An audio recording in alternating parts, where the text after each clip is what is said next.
Magandang umaga po sa ating lahat at welcome po sa ating second worship service dito po sa Day by Day Jesus Ministries Bulwagan ng Panginoon. Merry Christmas po! Merry Christmas po sa ating lahat. Pwede po ba nating batiin yung ating mga katabi ng Merry Christmas? Merry Christmas po sa ating lahat. Grabe no? First week of December, ang bilis. Parang last year, ang sinasabit pa natin sa Christmas tree, yung mga Christmas balls pa, tsaka Christmas decors. Ngayon, yung mga labubu dolls na, tsaka yung mga nomi, di ba? Yung mga ganun na po ba tayo? Alright. Talagang God is so good na last year, parang ang dami pa nating gustong matapos. Tapos this year, December na po ulit. Nag-finals na ang mga college. Natapos na ang taon ng work. Yung iba, Christmas break na po nila. At God is really good. At ngayon naman po, iniimbitahan ko po ang lahat na tumayo para po sa ating panimulang panalangin. Mga kapatid, sa saglit na katahimikan, ating iangat ang ating mga pasasalamat sa Panginoon sa isa na namang magandang taong natapos, 2024.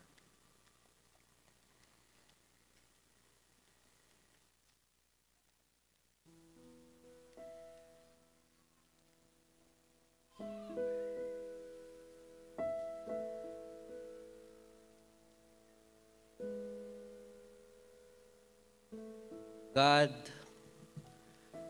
thank you. We thank you for another year na malapit na naman po matapos. Father, you never fail to show us how much you love us. You never fail to show us and prove to us that we are, in fact, your children. Father God, this coming year, we declare blessings, Lord God. We declare blessings to each and every one of us. We thank you, O God, for all the blessings that we have received this year. Father, next year, may our goal be that we be not only be the recipient, but rather, God, be the channel of blessing. Father, continue to use us as a passage of your love, outpouring your love towards others that surround us.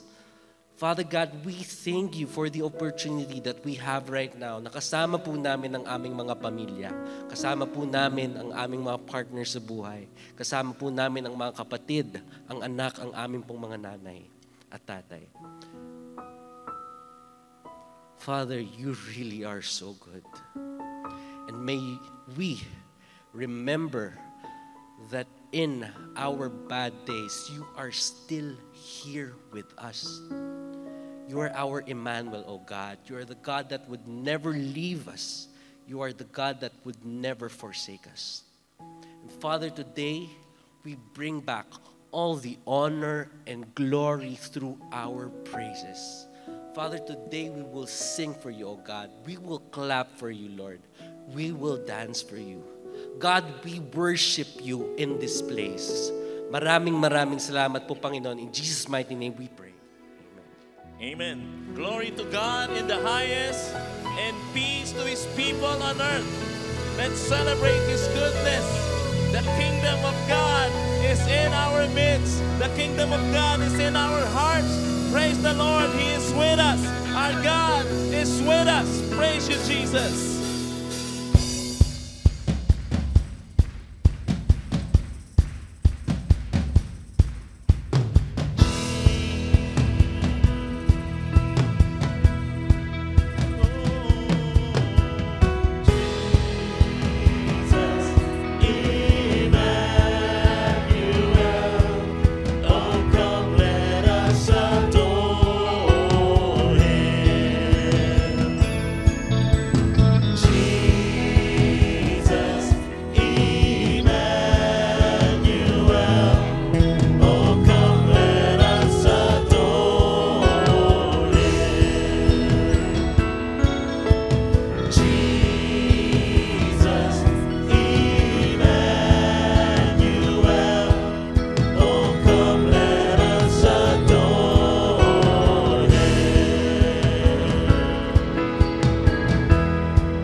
rito, maraming salamat po, Panginoon, sa inyong dakilang presensya. Salamat sa nag-uumapaw naming puso sa kagalakan at kami ngayon ay magkakatipon, magkakasama, sabay-sabay, na nagdiriwang, nagpupuri, nagpapasalamat sa inyo. Panginoon, lubos-lubos po kaming nagagalak sapagkat napakaraming beses nyo na po kaming pinaramdam sa amin ang pagmamahal ninyo. Makailang ulit na kami ay inyong inihahon, ilang beses nyo na pong tinugon ang aming mga panalangin sa inyo, pinagaling ang aming mga sakit. Kaya kami po'y nagpupuri at nagpapasalamat kayo. Nais naming itaas ang tanging pangalan nyo lamang sa lugar na ito. Napakarami po naming baong papuri at pasalamat sa inyo. Sa sandaling kaitahimikan, nais po namin itong ihayag sa inyo ng personal.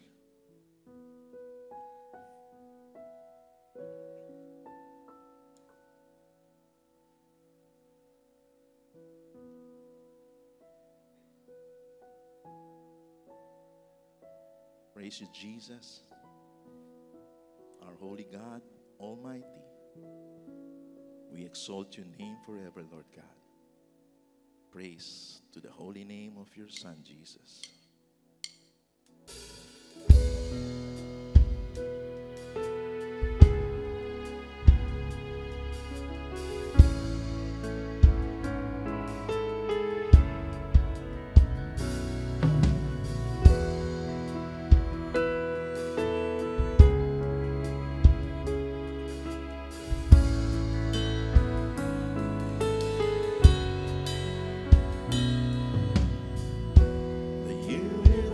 Is at your feet, gives you praise evermore. The stars will light the sky for you, and always God we praise, and we sing, the Lord is on high, the Lord is on high.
Most High God.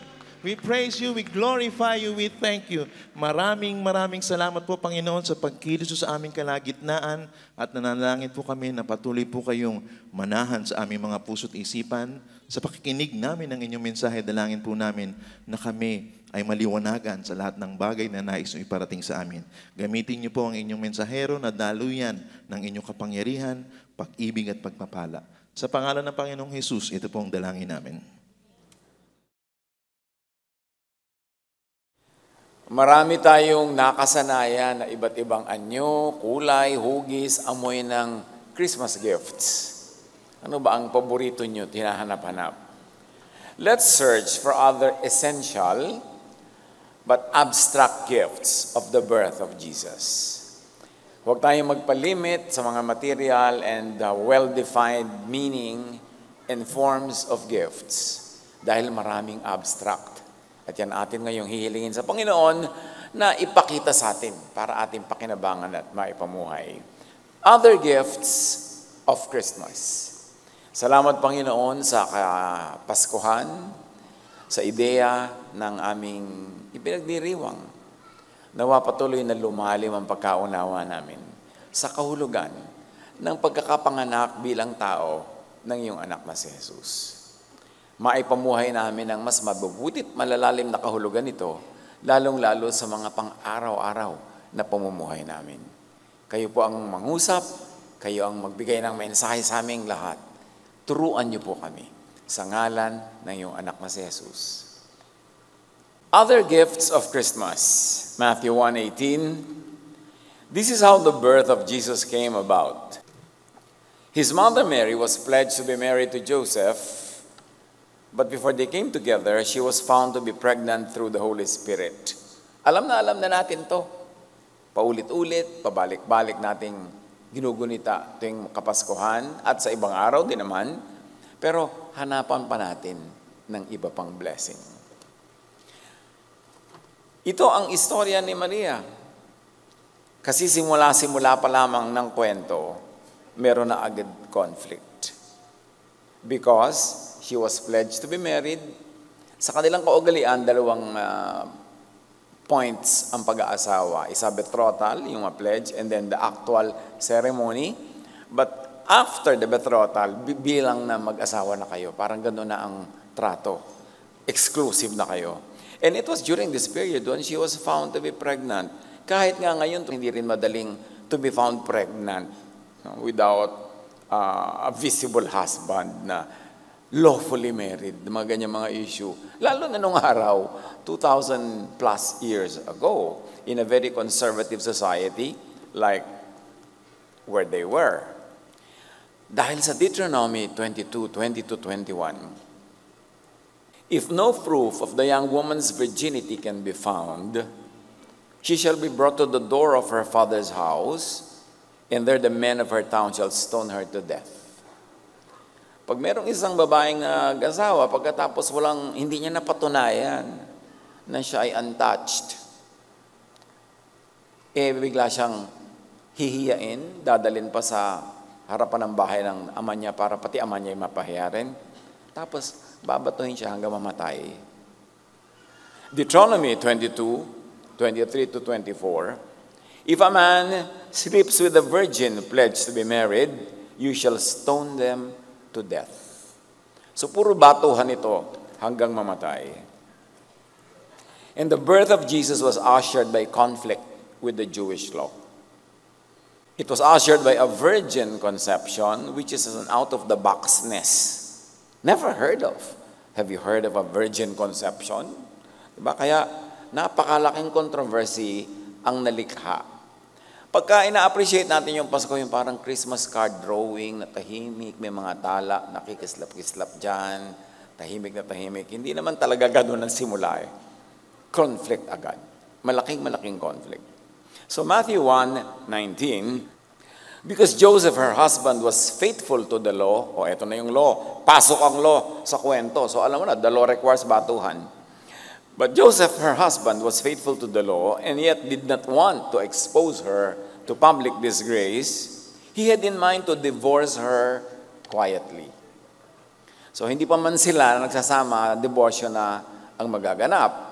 Dahil, siyempre, ayaw naman ni Joseph na ituloy ang kanilang pagsasama na biglang meron na palang anak itong si Maria na siyempre hindi naman kanya. So bakit niya aakuin? Bakit niya kakanyahin? Pero dahil siya'y mabuting tao, sabi, pero matapat din siya sa kanilang law, siyempre maghahati ang loob mo. Law says, batuhan hanggang mamatay. Pero mabuti naman akong tao, naaawa naman ako. So ang naging resolution, sabi niya, tahimik ko na lang i-divorce. Hindi ko na ipag-iingay, hindi na ipapabato. Pero divorce pa rin. Early on, the issue of the law is effectively open for discussion.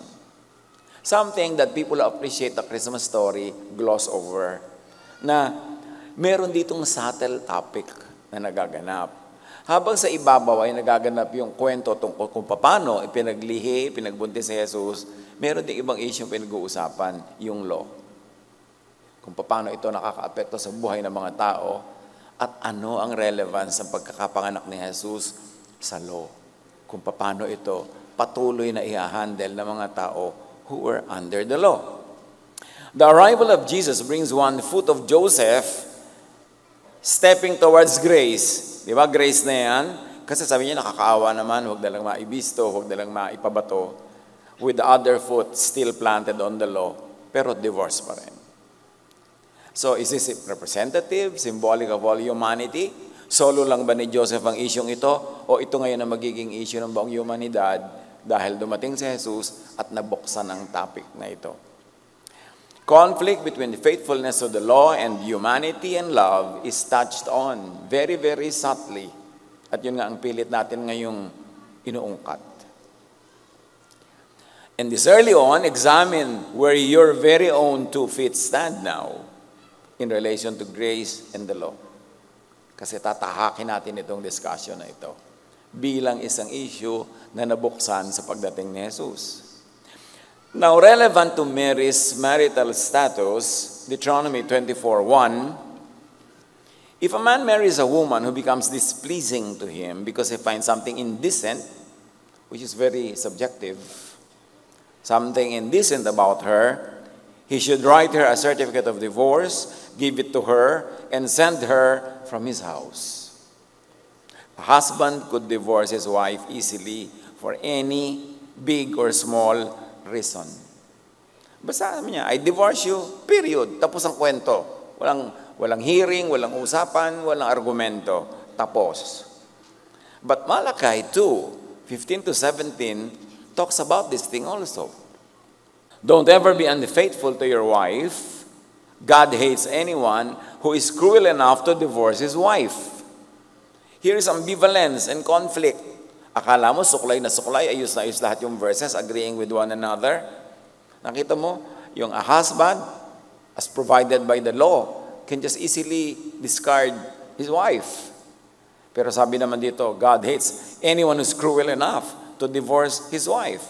In Malachi 2:16, I hate divorce, and I hate the cruel things that men do.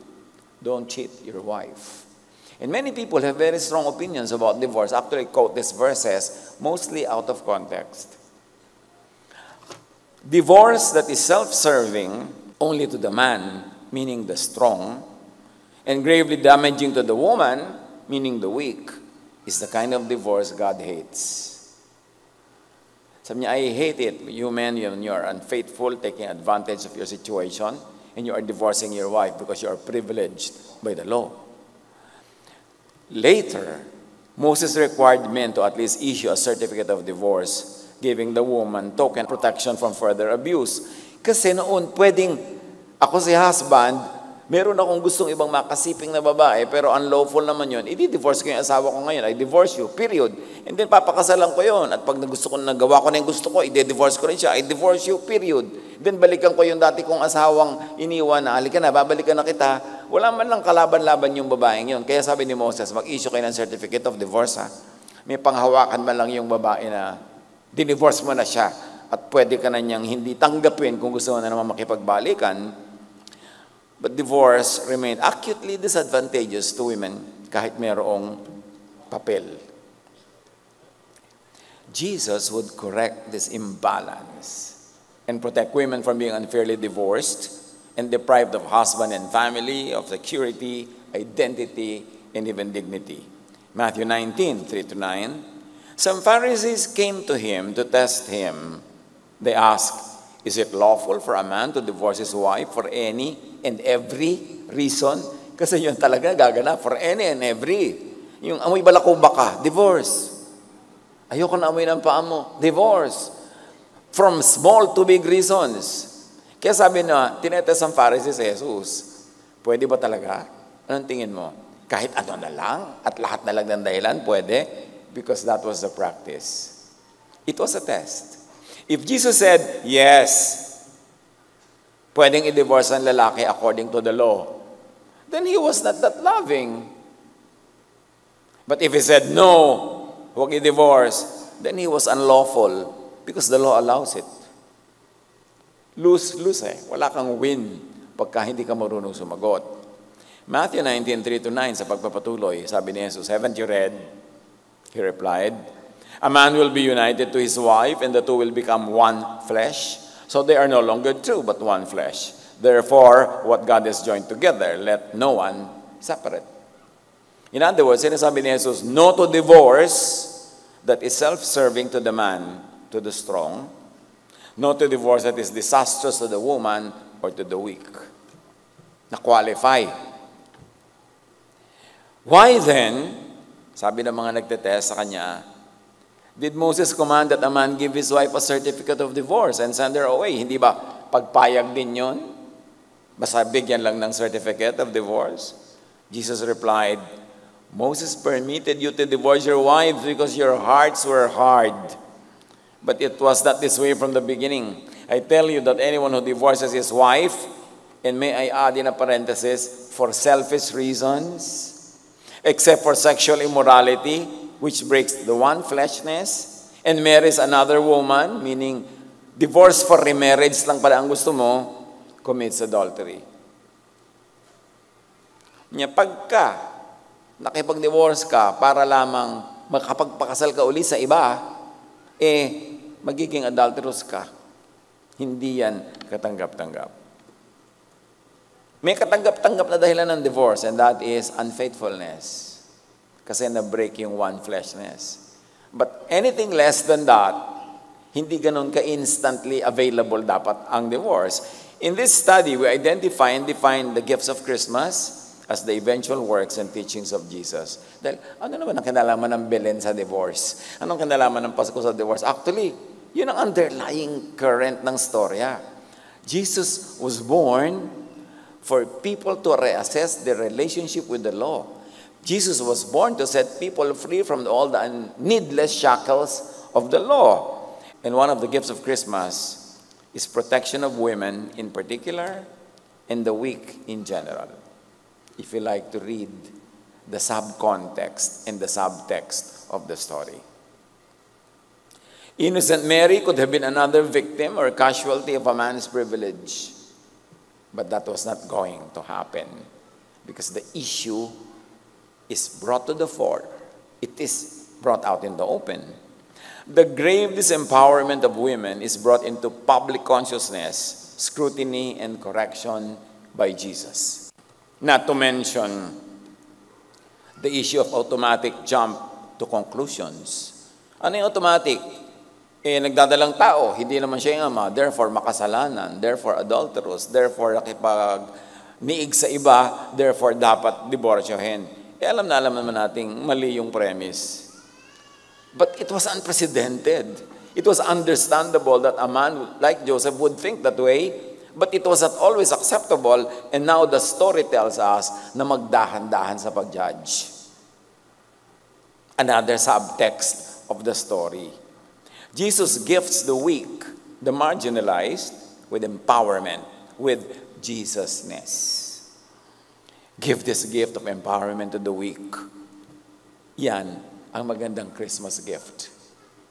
Halimbawa, sa inyong pamilya, sa inyong social circle, sa inyong workplace, sino yung mga weak? Walang kalaban-laban, walang kalakas-lakas, walang pwedeng panghawakan, kapitan, ipagmalaki. Sila ang bigyan ng lakas, bigyan ng tinig, bigyan ng halaga, bigyan ng anino. Yun ang Pasko. Maraming kahulugan niyang Pasko. At maraming ibig sabihin ang regalo nito. Consider Jesus' when you form a Bible-based opinion on social issues, like divorce. Huwag kang kuha na lang ng kuha ng verse kahit saan, tapos isasalpak mo dun sa harapan. Ito yung sabi ng verse. May context lahat yan eh. Kailangan unawain mo kung paano sinabi, paano ginamit, at igalang mo yung context noon.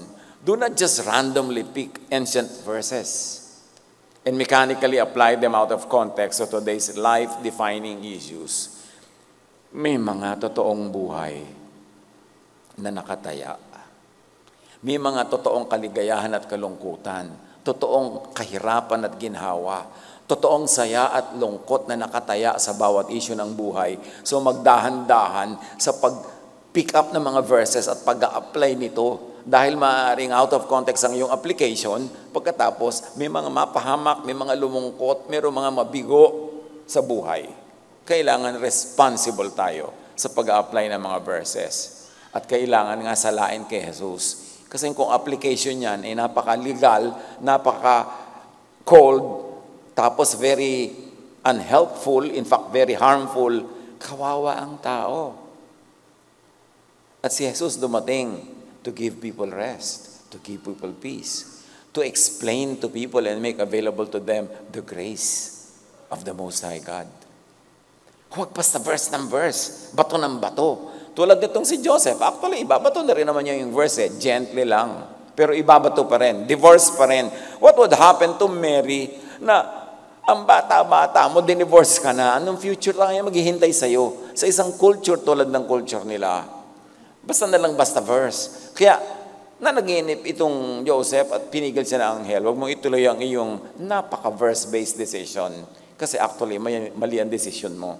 Hindi siya isang makasalanang babae. Hindi siya nagtaksil sa iyo. Refer the written word to Jesus, the living word. Isipin niyo mga kapatid, may written word, carved in stone thousands of years ago, in ancient tribal settings. Ia-apply mo today. What transportation must you do para ilipat mo yung konteksto, yung espiritu, yung diwa, ng katotohanan na yon to today's lives of real people. Kaya tinawag si Jesus na living word. Ikaw compare mo yung written word, siyempre hindi yun makaka-adjust. Carved in stone yun. Cast yun there. Permanent. But Jesus is the living word. What does it mean na may living word? And what does it mean na if i-filter mo ngayon kay Jesus, ia-apply mo yung Pasko sa buhay ng mga tao ngayon? Paano yun? Kailangan merong ganong process. Hindi basta-basta kukuha ka sa verse written thousands of years ago, i-apply mo sa buhay sa barangay nyo today na ibang-iba ang sitwasyon. Jesus came to fulfill, interpret, reinterpret, redefine, and filter the law through love. Kaya siya living word. And may I add, loving word. Hindi basta word. Kung basta i-apply mo yung Deuteronomy, literally, outside of the context, you will be very cruel. You'll be very unkind. You will hurt and sometimes even kill people in the inside, in their hearts. So filter and interpret verses through Jesus. Like now, Joseph is confronted to filter his reality through the revelation given by the angel that though Mary was pregnant, she was not indecent. She was not sinful. Paano mo i-reconcile yun? Sa simple mind, irreconcilable yun. Pero reconcilable sa truth ng gospel. Kaya mahalaga, pag-aralang mabuti. Magdahan-dahan. Matthew 1:20, but after he had considered this, an angel of the Lord appeared to him in a dream and said, Joseph, son of David, do not be afraid to take Mary home as your wife, because what is conceived in her is from the Holy Spirit. So God, through an angel, gets Joseph out of the box of the normal.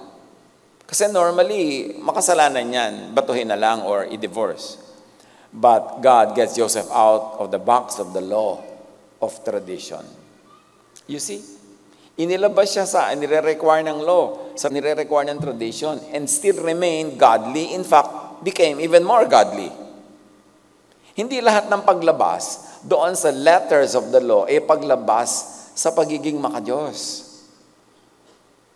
Masalimuot ang pag-apply ng ganitong mga ideya, lalo't may mga nakatayang buhay, may mga nakatayang kapakanan at kaligayahan ng tao.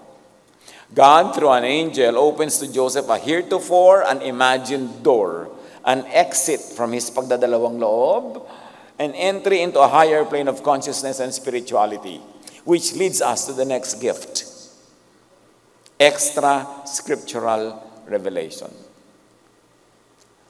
Mga pagtuturo, pagpapaliwanag na labas sa written scripture, extra, kasi galing directly from the Holy Spirit. Revelation outside of and beyond written scriptures. And this is revelation in and through Jesus of the true image of the invisible God and Father. The people of old had been confined to their traditional concept of God, of the Father. Here comes Jesus, who gives a full revelation of the true image of God outside of their expectations, outside of their traditions, and beyond their written scriptures. Kasi kung ang ibibigay ni Jesus na pagpapaliwanag, pagpapakita sa Ama, kumpleto na sa ipinakita ng kanilang tradisyon, ba't pa kailangan ipakita ni Jesus? Kamukha lang pala. So, lampas at higit sa dati na nilang alam, ang ngayon ipapaalam ni Jesus, that is extra scriptural. Outside of and beyond their already written scriptures carved in stone. John 1:18, no one has ever seen God, but the one and only Son, who is himself God and is in closest relationship with the Father, has made him known. So nun pa lang, kay Jesus pa lang, naipakilala ng buo at ganap ang Ama. So ibig sabihin, dati yung alam nila kulang. So kailangan nga lampasan yon ng mga bagong pagpapakilala at katuruan na si Jesus mismo ang may dala. No one before or aside from Jesus has ever seen God. Can you imagine what that means? Akala nila, kilala na nila, akala nila, alam na nila, pero sabi, no one before has seen. Therefore, no one before can make the true Father seen by others because no one has seen the Father except Jesus. And now Jesus comes with an indispensable gift of revelation about the Father. Jesus revealed to the world a never before written or articulated picture of God. Yan ang gift ng Pasko. Akala ng mga tao, alam na nila ang lahat ng dapat malaman tungkol sa Ama. Pero dumating si Jesus para ipaalam ang hindi pa alam at hindi pa nalaman kahit kailan except through His revelation. John 14:8-9, Philip said, Lord, show us the Father. That is all we need. Imagine, despite their scriptures, traditions, and religiosity, there was still an answered need to see and to know God. Sa kabila ng kanilang non-stop 24/7 religion, religious life, practices, traditions, sabi ni Philip, ipakita mo lang sa amin, ipakilala mo ang Ama, yan lang ang kailangan namin. So hindi pa pala nila nakikita at nakikilala, kaya yung pa rin ang hinihingi nila. In spite of all their religiosity, there was a longing deep in their heart that stayed unmet, unsatisfied. And Jesus replied, if you have seen me, you have seen the Father. Ang lahat ng dapat mong malaman tungkol sa Ama, malalaman mo at nalalaman mo sa akin. Ako lang ang kilalanin mo, makikilala mo ang Ama. Kaya hindi mahirap makilala ang tunay na Ama ng Panginoong Yesus, God Most High. Tingnan mo si Jesus. Pakinggan mo yung turo niya. Tingnan mo yung body language niya. At yun ang kailangan at dapat malaman tungkol sa kataas-taasang Diyos. The teachings and acts of Jesus define, redefine, clarify the true essence and character of God. So it means it needed redefinition, reclarification, para lalong maging malinaw sa mga tao. Colossians 2:9, For in Christ, all the fullness of the deity lives in bodily form. Kung magiging tao, yung unseen God, the Father, yung si Jesus yun. At yun ay sapat na para sa ating pangangailangang makaalam. Gifts of Christmas, revelation of God's grace and truth. Actually, yan ang pinakamahalagang gift.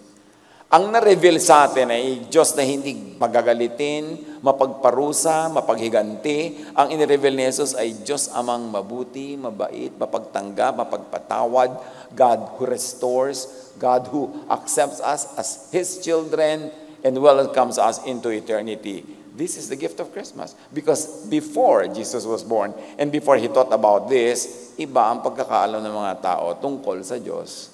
Laging galit, laging nagpaparusa, laging namamalo, napakahirap na ma-please, at hindi mo ma-please kahit kailan dahil hindi mo naman masusunod ang lahat ng law all the time. So people were living in fear, they were living in a very stressed situation. Kaya Jesus comes and offers peace. Sabi niya, come to me, I'll give you peace. By knowing the Father through what I will make you know about the Father, you will have peace. You will trust in the Father's love and grace, and then you will have rest. Connected yan, interconnected yung mga ideas. John 1, 1-18, we have seen His glory, the glory of the one and only Son, who came from the Father, full of grace and truth.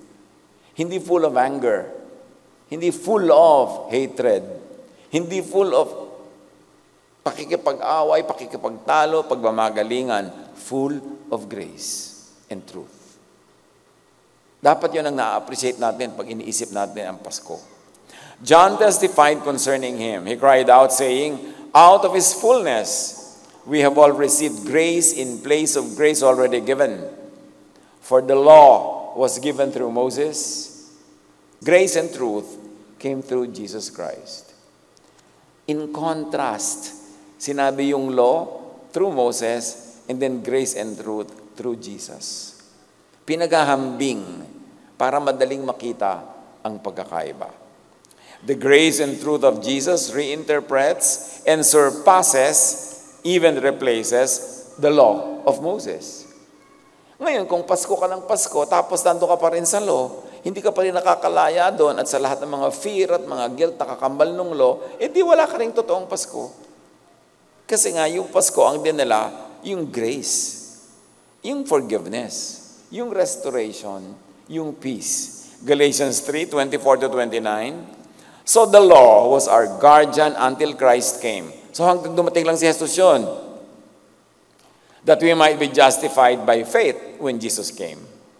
Now that this faith has come, we are no longer under a guardian, meaning we are no longer under the law. How can you truly understand and enjoy Christmas when one foot nasa law, one foot nasa grace? Parang yung initial stage ni Joseph. Oh, I'm a lawful man, I like the law, so dapat i-divorce. Pero kakaawa naman, dapat mabuti tayo. That is gracious. So nagdadalawang loob. At marami mga tao hanggang yun, ang tagal-tagal na nilang Christian, nagdadalawang loob pa rin between law and grace. A one-half Christian is a one-whole nonsense. It cannot work. Lagi kang magdadalawang loob, lagi kang malilito, matatakot at mananakot ng kapwa. Jesus retained laws. Remember, hindi naman lahat ng law nawala. Jesus retained laws that are loving and gracious, especially those that promoted love and goodwill. Ang na-cancel, ang na-redefine, na-reinterpret ay yung mga cruel, unkind, yung mga ang bunga ay laging takot, away, galit-galit. Yun ang charge mo to grace. Now, gift of Christmas, revelation of the believer's membership and belongingness to God's family through faith in Jesus. Can you imagine this? That when you actually give Jesus a chance, when you listen to the teachings of Jesus and you believe in the teaching and you accept the teaching, it means you accept Jesus, you become a child of God. Symbolic lang ba yan, no? Child of God? Or literally, you become a child of God. That something in you changes. Perhaps at genetic level. That you now are turned from just a child of your human parents to a child of God. Yung sinasabi sa born again, born not of the will of a human father, not by a husband's will, but born of God. That when you accept Jesus into your life as your Savior, as your Lord, that when you believe in His teaching and what He did for you, your status is changed and you become a member of the family of God, and therefore you become eternal. You enter eternal life. John 5:24. That when you believe in Jesus, diba, you cross from death to life. At sabi ni Jesus, I am in you. You are in me if you believe in me. But I am in the Father, and the Father is in me. So when you are in me, you are also in the Father, and the Father is also in you. You become part of the sacred circle. You become part of the circle of life, of eternity, of the divinity that becomes available because you become a child of God. And all it takes is to truly understand the message of Jesus. That God loves you. God likes to be gracious to you. And when you accept that love and kindness by faith, you become righteous in the sight of God. And you become a member of the family of God. Kaya si Mary, sinabi nung ipinanganak niya si Jesus, dumating yung mga shepherd. Tapos umalis uli, pinamalita sa mga tao, pinanganak na ang anak ng Most High God. Mary pondered all this in her heart. Kasi mahalaga talagang pagbulay-bulayan, pag-isip-isipan in a quiet way, kung ano ang kahulugan na ang anak ng Diyos ay isinilang in the person of Jesus. And when you believe that, belief is everything. Sabi ni Jesus, tell this mountain to jump into the sea and it will. Because you believe that it will, then it will happen. When you believe, things happen. When you believe, and it will be done to you. Ask, it will be given to you. Hindi lang basta ask, kundi ask in faith. And your faith, your belief will move the universe and will make things happen. Believers become spiritual beings belonging to the family of God with citizenship in heaven, therefore immune from the law of the earth. Diba? Pag citizen ka na ibang country, immune ka sa law ng host country, lalo ambassador ka. And we are ambassadors of Christ. So, you're immune from all these laws because you become a citizen of heaven. You become a child of God. John 1:12-13, yet to all who did receive Him, to those who believed in His name, He gave the right to become children of God. Children born not of natural descent, but of the supernatural, not of human decision or a husband's will, but born of God. So ang pinag-uusapan dito, hindi physical birth. Something else happens. Another type of rebirth happens when you believe in Jesus. And this is a birth that is not of a husband's will, hindi dahil mayroong mag-asawa na nagsiping sila, tapos ikaw ang naging bunga nun. Hindi dahil mayroong physical activity ang mga magulang. No! Sabi gano'n, ibang uri ng rebirth ito. It's a rebirth from God. What a grand miracle when you, a human being, is reborn into the family of God by faith. Kaya gano'n na lang natin ipagdikdikan tong faith eh. It's everything. Ano pa talagang pinaniniwalaan mo? Kasi yung paniniwala as thought, as belief, moves mountains. Jesus' believers are born again as new spiritual beings into a new heavenly race and family, the family of God. Yun lang ma-absorb mo, grabe yung peace ang magiging bunga sa buhay natin. Hindi ka matatakot mamatay kasi ang namamatay lang yung katawan mo, yung spirito mo, balik na yan sa Diyos, automatic. So, ang laki ng nawawala. Kaya, where, O death, is your sting? Nasa nakamandag mo kamatayan kung ako naman ay anak ng Diyos? And the spirit returns to God who gave it. Only the body returns to the ground, not the spirit.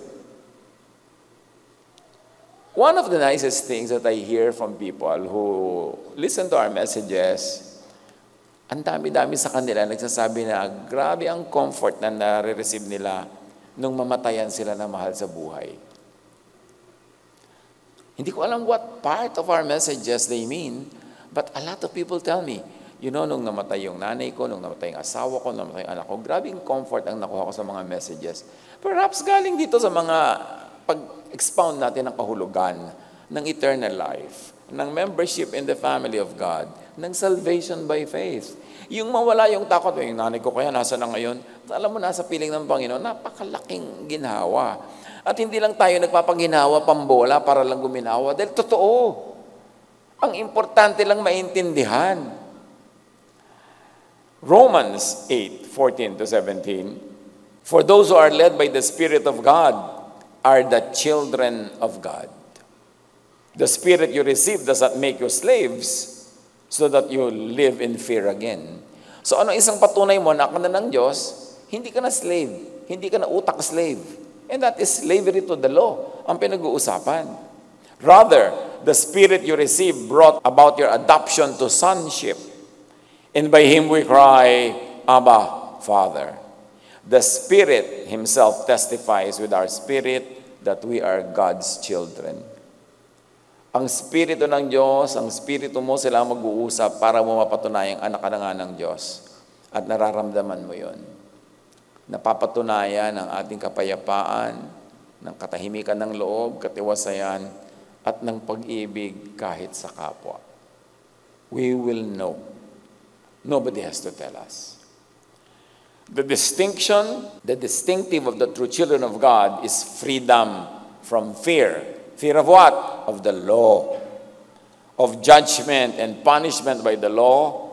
Fear of death and separation from God. Yan ang tunay na distinctive ng anak ng Diyos. Not some high-sounding theology, not religious membership. Puso mo ang magsasabi sa'yo. Mararamdaman mo na oo nga, naghahari sa akin ang Diyos, buhay yun, naintindihan ko, at may kapayapaan ako tungkol doon. Gift of Christmas, Jesus sets people free from the law.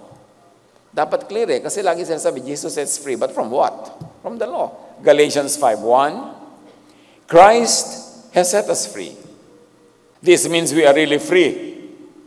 Now hold on to your freedom and don't ever become slaves of the law again. Hindi natin guni-guni, hindi natin in-interpret clear, exact words of Scripture that freedom in Christ is freedom from the law. Not from other things. Kasi nako-complicate yan eh. Akala ng iba, huy, na kay Kristo ka na, dapat free ka na from smoking. Free ka na from this, free ka na from mga iba-ibang temptation. Tapos mabibigo ka dahil, alam mo, kahit na kay Christ ka na, may temptation pa rin, may ganito pa rin, may failure ka pa rin. Pinagdududahan mo tuloy kung na kay Christ ka nga, kung saved ka nga. Kasi ang freedom here is from the law, from the punishment of the law, from the cruelty of the law, and from the guilt brought about when you break the law. Hindi sinabing, perfect being ka na dahil na kay Christ ka na, hindi ka na matetempt, talagang labo yung enemy, may enemy ka dyan, tadying enemy, love you. Samantalang, hindi naman yun ang gusto mo talagang gawin, di ba? Nagtataka ka ngayon, di yata ako anak ng Diyos. Magkakaroon ka na naman ng fear. Kaya unawain mo that freedom is from the law, not from your human nature. Kasi hanggang mamatay ka dyan, nandiyan pa rin yan. Umi-improve lang nga, nababawas-bawasan yung mga pangil, yung mga sungay, pero ando pa rin yun. Kung aaminin mo yung totoo, alam mo yun. Pero pag in-expect mo na ang freedom na yun, nagiging holy ka talaga, lahat, walang kasalanan, walang bahid ng kung ano-ano man, nagigilty ka tuloy. Dahil on the ground, alam mong, nabe-break mo pa rin. Kaya dapat unawain. Na grace, hindi performance mo, kaya ka considered righteous. John 8:34-36, so if the Son sets you free, you will be free indeed. Jesus gives freedom from the law that makes people sinful and brings and causes spiritual death. Ephesians 2:14-15. Christ gave his own body to destroy the law of Moses with all its rules and commands. Again, this needs no interpretation. Exact words of verses ito. Christ came to destroy the law so that you will be freed from the law. Romans 4:15, and where there is no law, there is no transgression, according to the New International Version. Now, the NCV says, but if there is no law, then there is nothing to disobey. Ponder what those words really mean. Awareness of, submission to the law leads to guilt, to fear, and torment. It leads to hell in thought and emotion, as we can see in this oversimplification, that when you are always under the law, when you fear the law and the law is always in your mind and your heart will be living hell because you will only be guilty and afraid. You can never have peace and rest. Matthew 23:15, sabi ni Jesus, doon sa mga nagpapairal ng sobrang law, fear, takot, woe to you, teachers of the law and Pharisees, you hypocrites! You travel over land and sea to win a single convert. And when you have succeeded to convert them, you make them twice as much a child of hell as you are. Pag nagtagumpay kayo na makonvert yung mga tao into your teachings, dinodoble nyo pa ang impyerno sa kanilang puso, sa kanilang isipan, dahil binubuhay nyo sila sa takot, sa guilt, sa hirap ng loob. You bring hell instead of heaven into their hearts and minds. Meanwhile, talking about the kingdom of heaven, Luke 17:20-21, some Pharisees asked Jesus when God's kingdom would come. He answered, God's kingdom isn't something you can see. Hindi yan lugar, hindi yan sitwasyon, hindi yan kwarto, hindi yan anuman. There is no use saying, look, here it is, or look, there it is. God's kingdom is here with you, in your hearts, in your minds. Pag nagahari ang kabutihan ng Diyos sa inyong puso, pag-ibig, pananalig, pagmamahalan, your heart is the kingdom of God. Your mind is the kingdom of God. And God is your king, and you are the subject, and you do what the king commands, and the command of the king is love. Gift of Christmas, the kingdom of God or heaven in us, in the mind and heart, in thought and emotion, which translates to peace and rest. Ang sarap naman ng gift of Christmas, ng gift of Jesus, that the kingdom of heaven is brought into our hearts. Kasi kung yun ay lugar na pupuntahan mo pa, paano kung wala kang ticket? Paano kung ayaw kang pagbuksan ng gatekeeper? Paano kung hindi mo na may-meet ang mga requirements? At kung mga physical places yun where you need to go on a pilgrimage, paano kung wala kang pamasahe? Paano kung hindi ka healthy para magbiyahe? Paano kung wala kang means, wala kang visa? So, inilagay na sa heart natin yung kingdom. Huwag hanapin kung saan-saan. Paghariin lang ang pag-ibig ng Diyos. Tanggapin ang kanyang pagpapatawad, ang kanyang walang patakarang pagtanggap sa atin at pagmamahal. Your heart will be the kingdom of God. At malalaman mo kung nangyayari na yon, you have peace and rest. So make your heart and your mind the kingdom of God. Tulad ng ating oversimplified illustration. So ang kingdom of God, wala sa mga ulap, wala sa mga kung ano-anong land, na holy land, holier land, holiest land. Nasa puso yan. Nasa isip. Dala-dala mo kahit saan. Matthew 11:28, sabi ni Jesus, come to me, all of you who are weary and burdened by all this Pharisees, and I will give you rest. Gift of Christmas, Jesus brings people out of the rigid box of traditional religiosity. Inilabas ni Jesus ang mga tao mula sa makikitid at maliliit na kahon ng pag-iisip. All over the Gospels, Jesus introduced ideas that were new, unprecedented, out of the box. Hindi dumating si Jesus para lang i-memorize at i-repeat yung lahat ng dating alam na ng mga tao. Hindi siya dumating para lang ulit-ulitin yung dating alam na. Nagdala siya ng mga bagong kaalaman, which means out of the box. Kakaiba. Mark 1:27, the people were also amazed that they asked each other, what is this? A new teaching and with authority. He even gives orders to impure spirits and they obey him. So how can we reject the new teaching? Ano to? Sabi ganun, walang ganito, wala tayong alam na ganito, wala tayong reference sa mga ginagawa ng Jesus na to. Bago to, nasa labas to ng dati na nating nakasanayan. Sabi, new teaching. So clear na new teaching. Pero sabi niya, pero nagpapalaya siya ng masasamang espiritu, sinusunod siya ng mga espiritu. Paano natin tatanggihan tinuturo niya? May validation, may proof na siya ay anak ng Diyos. Kasi pati mga espiritu sumusunod sa kanya. Jesus sets free from the law, and Jesus sets free the people who were under the law, and initially they were the Jews. But Jesus sets free from the law all other peoples, even non-Israelites who got entangled with the law. Kasi kahit yung mga ibang lahi na hindi naman sila original na binigyan ng law kasi binigay yun sa Jews, kinopya nila yung mga Jews, pinairal na rin nila sa buhay nila yung mga laws ng mga Jews, naging law na yun sa sarili nila. Kaya sila man ay kasama sa pinapalaya ni Jesus. Romans 2:14, kapag ang mga hentil na hindi saklaw ng pautosan ay gumagawa batay sa panuntunan nito ayon sa kanilang likas na pag-iisip, ito ay nagiging kautosan na para sa kanila. So kahit hindi sila Jew, hindi sila tumanggap ng laws given to the Jews, pero ganun na rin ang in-apply nila sa buhay nila, naging kautusan na rin yun sa kanila at kasali sila sa pinapalaya ni Jesus. But many supposed Jesus believers and leaders insisted on imposing Jewish laws on the developing Jesus Church. Pansinin niyo ito mga kapatid. The Jesus Church was growing. One foot niya nandun pa sa Jewism. Pagkatapos, siya ay umaandar at lumalago.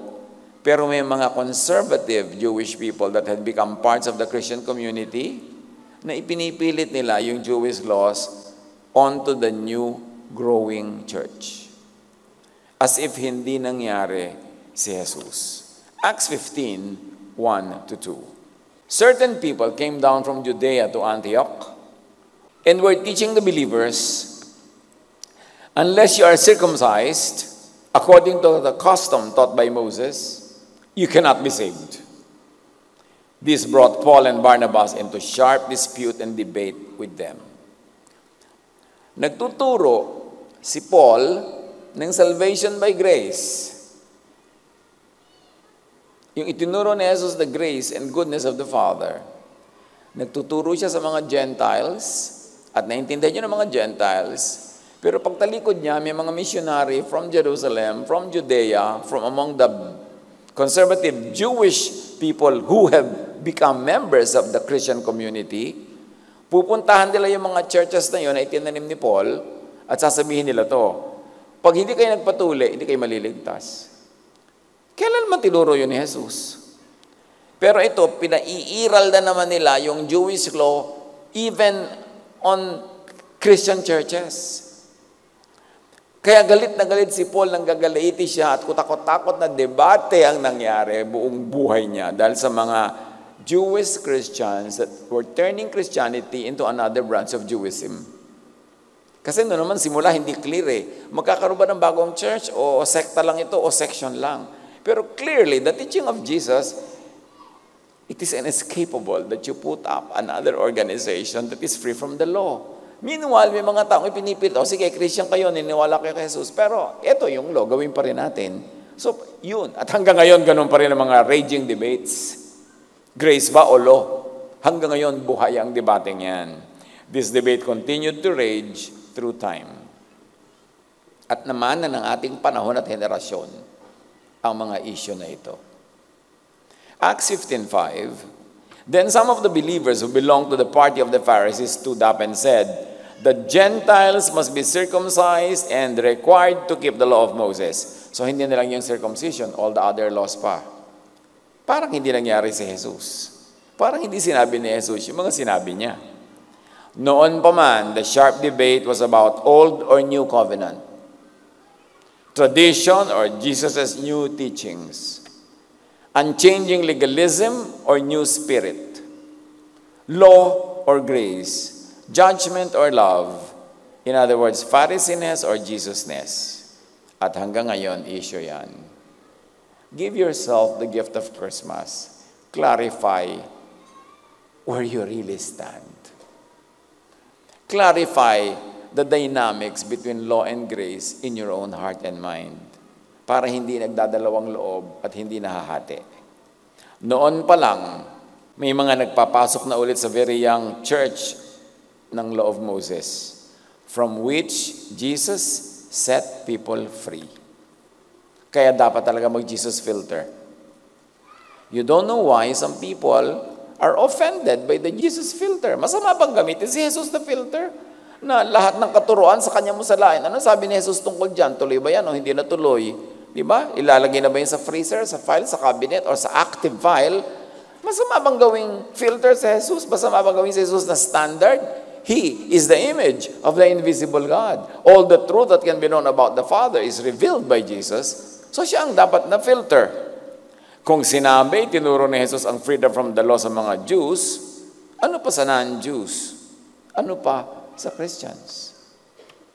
Unawain natin ito, hindi basta puro Merry Christmas, Merry Christmas. Kasi may mga malalalim na issues ang Christmas. Gift of Christmas, confidence in God's grace through Jesus. To be confident, yung kampante ka, payapa, tahimik, kasi nagtiwala ka na eh. 1 John 4:18, there is no fear in love. But perfect love drives out fear. Because fear has to do with punishment, meaning law. The one who fears is not made perfect in love, in grace, in Jesus. Kaya susuriin mo lang, am I in fear? Do I live in fear? Doon mo lang malalaman kung nagtiwala ka na nga ba. Naghahari na ba sa'yo yung grace, yung love? Nagtitiwala ka na ba doon? Wala naman tayong bagong binanggit, mga kapatid. Lahat na ito, dati na. Ang mahalaga lang, lalo ngayong Kapaskuhan, mag-review tayo ng basic things. Receive and enjoy. Give to others the other gifts of Christmas. Level up from the law to God's grace. We will be much kinder to others and to ourselves if we did that. We will be much more peaceful, loving, like Jesus. Gift of Christmas, the taking away of fear. Napakalaking kayamanan, mga kapatid, na matanggalan ka ng takot. Napakahirap yung takot pag nagahari sa puso. To Mary and Joseph, ang sabi ng angel, do not fear. At paulit-ulit yung theme ng do not fear, lalo kay Jesus. To all who believe in Jesus, do not fear the unfamiliar and the new. Huwag kang allergic sa new. Jesus was all about newness. New wine skin, new spirit, new covenant, puro new. Huwag kayong matakot sa new, huwag kayong magkandara pa sa paghawak kapit tuko sa old. Dumating nga yung new eh. Do not fear the kingdom of God. Do not fear the teaching of Jesus and Jesus-ness. And never fear the new teaching, which is love. Marami kasi sa love pa takot, sa love pa allergic. Ang gusto hatred, ang gusto anger. Ayaw ng grace, ang gusto judgment. Bakit ka kukuha ng batong ipupukpok sa ulo mo? Eh ang linaw-linaw na itinuturo na ni Jesus. Pasko ng Pasko every year, dumami na. Pero in fear pa rin. Kaya dapat magbulay-bulay. Mary was pledged to be married to Joseph. But before they came together, she was found to be pregnant through the Holy Spirit. Sabi ng Scripture. Reminders of Christmas. Hindi lahat ng mukhang makasalanan ay makasalanan nga. Isipin nyo lang yan. Maganda na yung pamasko sa sarili at sa kapwa. Hindi lahat ng mukhang makasalanan ay dapat at kailangang i-judge at batuhin to death. Kasi kung ganyan ang gagawin natin, nauna na si Mary na binato to death. At maraming tulad niya, na pagkakamalang makasalanan, na pagkakamaling nagkulang, pero hindi. Hindi lahat ng hindi maunawa ay mali. A wise man once said, "It is exceedingly foolish for a man to think that what he does not understand is wrong, or what he does not see does not exist." Lumabas tayo sa kakitiran at kababawan because there's a wide world out there na binuksan ni Jesus. Sa istorya pa lamang at detalye ng pagkakapanganak sa Kanya, ang dami ng kahong nabuksan. Hindi lahat ng mukhang mali sa tingin mo ay mali na nga. Hindi lahat ng mukhang tama at nagtatama-tamaan ay tama na nga. Dapat manuri. Lesson sa Christmas na kauna-unahan sa buhay ni Mary and Joseph, magdahan-dahan in jumping to conclusions. Magdahan-dahan in judging others. And listen to the Holy Spirit and give people you judge and have judged this gift of Christmas, this gift of Jesus, a second look. I like to challenge you mga kapatid. Siguro sa inyong circle of family, magulang nyo, anak, kapatid, in-laws, mga kaibigan, katrabaho, meron na kayong na-judge. At carved in stone na yung judgment na yon. Talagang yun na, hindi na matitibag, hindi na mauusod, hindi na matitinag. Give yourself and these people a gift of Christmas. Give them a second look. Nung araw na dinjudge natin sila, maring limitado pa yung utak natin, pero malaki na yung naging growth since then. Give them a review of the case and your judgment. And it's not too late na magpatawad sa kanila o humingi ng tawad sa ating sariling kapangahasan na mag-judge agad nung mangmang pa tayo. Review. You might even renew friendships and relationships. Review. And give forgiveness kung kailangan. Or give at least toleration. Colossians 3:13, be tolerant with one another and forgive one another whenever any one of you has a complaint against someone else. Give the gift of forgiveness, of toleration if that is needed, and give the gift of acceptance.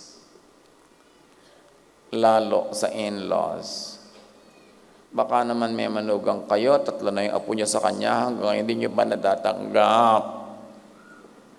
Kakamatayan niyo na yan. Pinakasalan ng anak niyo, inanakan, tanggapin niyo na. Ipamasko niyo na, at least kahit sa sarili niyong budhi. Para kayo matahimik.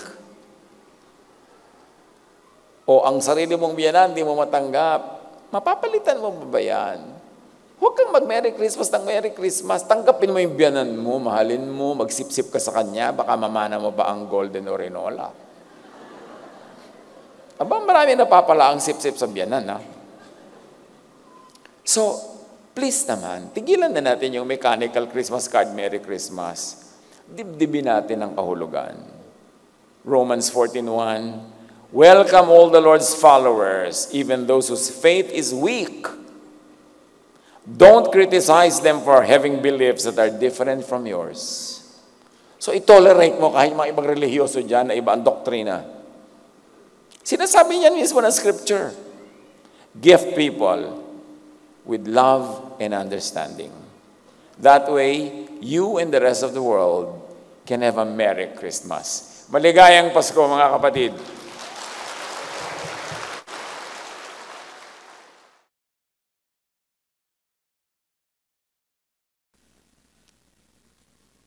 Tayo po ay manalangin. Dakilang Diyos sa katas-taasan, salamat po sa mga biyayang pinagkaloob niyo sa amin. At salamat po sa mensaheng narinig po namin ngayon. The gifts of Christmas. Salamat po sa lahat ng mga biyaya na binigay niyo sa amin. Lord,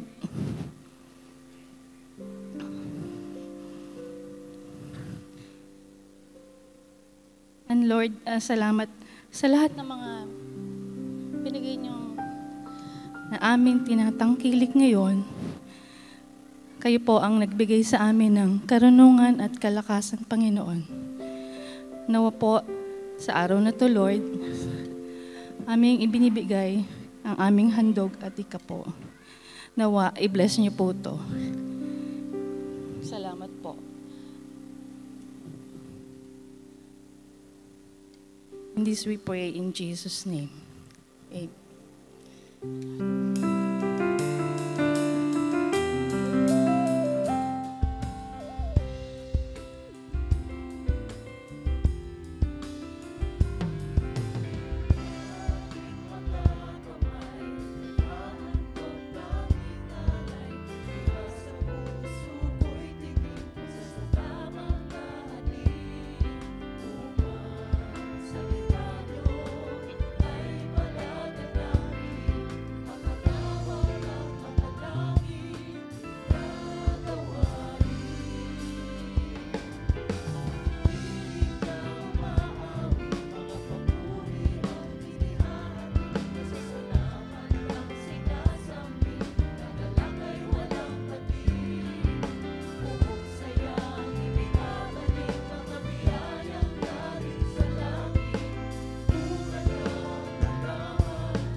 Other gifts of Christmas. Yan po ang katatapos lang po na mensahe ni Kuya Ed Lapis At kanina naman pong first service ay binahagi ni Kuya Lapis ang mensaheng may pamagat na Christmas Direct to the People.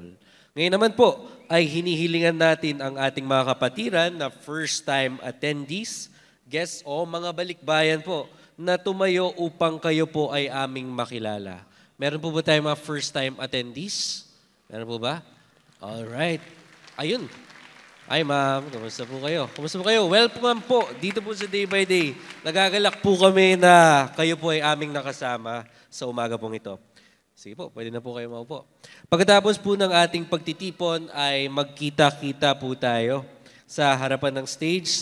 Sasamahan po kayo ng ating mga usherettes sa Day by Day Mabuhay Lounge. At nais po nating i-welcome ang ating kapatiran mula sa Day by Day Ciudad de Cavite sa pangunguna ni Pastor Jig Flores. Pastor Jig Flores mula sa Day by Day Ciudad de Cavite. Nasaan po ang ating mga Day by Day Ciudad de Cavite? Pwede po ba natin itaas yung ating hands? Ayan, okay. Sige po, welcome po sa ating Day by Day Bulwagan po ng Panginoon. Tayo po ay magsama-sama dito sa Grand Bulwagan ng Panginoon one Sunday every month. Sa iba pong mga linggo at maging sa ibang mga araw, tayo po ay inanyayahan na dumalo naman po sa ating mga mini-bulwagan, worship gatherings. Makikita nyo po sa labas, paglabas po natin itong hall po na ito, meron po mga desk po doon at doon po pwede po tayo makipag-coordinate with them so kung ano po yung pinaka-convenient na pwede po nating pag-attendan on the other Sundays of the month. Join a day-by-day sambahay naman po, a weekly gathering in a home for small group Jesus study and fellowship. Inaanyayahan din ng lahat sa ating day-by-day peer groups, mga kabataan, young adults, men, women, singles, couples, grabe to couples, mga widows, seniors, single parents, o anuman ang katayuan natin sa buhay. Welcome po tayo. Experience the joy of being connected with your fellow believers. Sumali din po sa ating mga kaliwanagan classes para sa mga detalye ng mga nabanggit na gawain. Bisitahin ang ating mga ministry tables sa ating paglabas. Para naman po sa ating mga kabataan, sa ating mga chikiting, meron po tayong online children's Bible class every Saturdays. Para sa mga detalye, mag-text o tumawag kay Ate Cora Ayap via 0966-269-3914 o bisitahin ang ating Children's Bible Class Table dito po sa ating lobby sa PICC. Ongoing pa rin po ang ating bloodletting activity sa pangunguna ng ating healthcare ministry at Philippine Red Cross. Sa mga nais po mag-donate ng kanila pong dugo, magtungo lang po tayo sa second level sa ating bulwagan ng Panginoon dito po sa ating PICC. Ngayon naman po, ito po yung isa sa mga tradisyon ng day by day na aking kinagigiliwan ever since we started going to church sa day by day. For context, since birth po, I was born in 2001. Ang parents ko po, family namin, we went to church na sa day by day. Ang naalala ko sa Makati Cinema Square pa po noon. At nung lumipat naman po sa Folk Arts Theater ay tuloy-tuloy pa rin po ang church namin hanggang sa makarating po tayo sa PICC. God, I miss Folk Arts Theater, lalo na yung mga tiyangge, no? Yung mga kwek-kwek, mga mango shake, kung familiar po kayo doon. Meron po tayong tradisyon na simula pa noong 1992, tuwing matatapos po ang taon. Naging tradisyon na natin ang pasalamatan at bigyang puri ang kabutihan ng Panginoong Jesus sa ating buhay. Meron po tayong sinasabit na mga hearts. Ayan po, makikita niyo po, hawak ko po ngayon.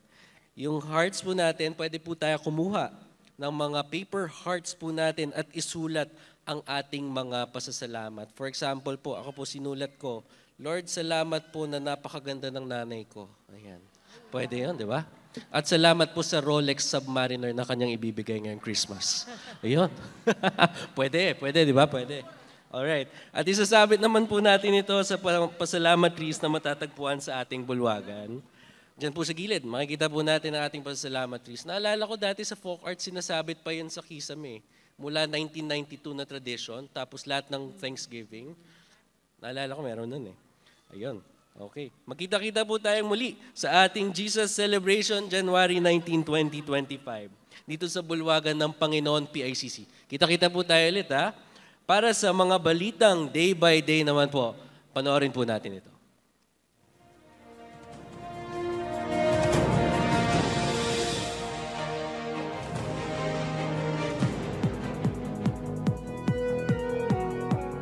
Nitong buwan ng Nobyembre, inikot ng ating team ang iba't ibang lugar sa Metro Manila kung saan maraming street dwellers ang ating napamahagian ng maiinit na rice at lomi meals.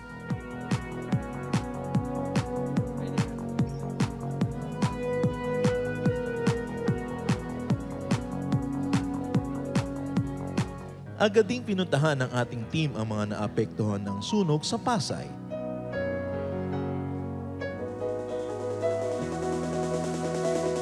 At sa Isla Puting Bato sa may port area sa Manila.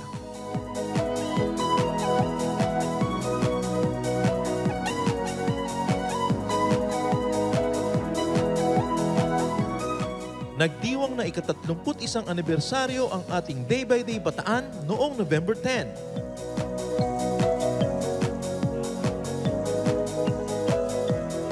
Ika-33 anibersaryo naman ang pinagdiwang ng ating Day by Day Metro South Muntinlupa noong November 17. Papuri sa kataas-taasang Diyos at maligayang Pasko sa ating lahat.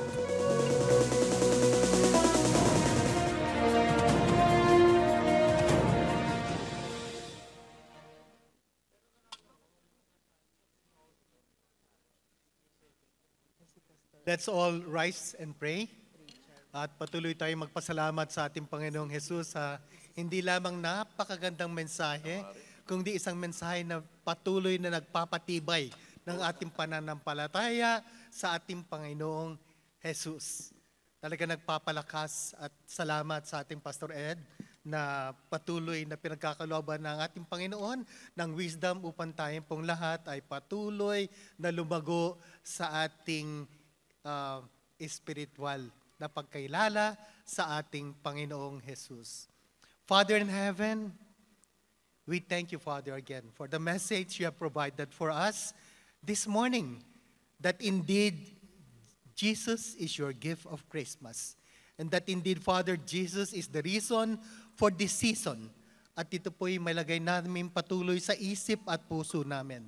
Na through Jesus, O God, pinakita niyo po ang tunay na pagmamahal niyo sa amin. That through Jesus, O God, you have revealed the presence of the Father and what the Father would like us to live a life. Salamat, Panginoon, na sa mensaheng pinagkaloob niyo po sa amin, we have fully understood the difference between grace and truth and peace and rest. And that indeed, Father, the kingdom of God is always in our hearts and in our mind. Salamat that our confidence is always through your Son, Jesus Christ. And let us always remember that as we journey in life. Father in heaven, we thank you for the presence of the Triune God in our lives. For God the Father, who is in heaven, the Most High God, who continues to love us, O God, who continues to watch over us and take good care of us. Thank you for His Son, Jesus, who have died on the cross to pay for our sins and have our way to heaven to have eternal life. Thank you, Father, for His sacrifices, as we will always remember this in our hearts and in our minds. Thank you that through His Son, Jesus, oh God, we will have comfort in life. And as we go on in our daily lives, oh God, we can always come to Him and we will always find rest in His presence. Thank you for the presence of the Holy Spirit sa aming pong mga buhay, who continues to help us grow spiritually mature in the Lord, who continues to really guide us, give us direction, and teaches us on the way how to live a Christian life. Mga kapatid, patuloy ang ating pagpapasalamat, and may the grace and love of God, the presence of the Triune God, continue to work in our lives.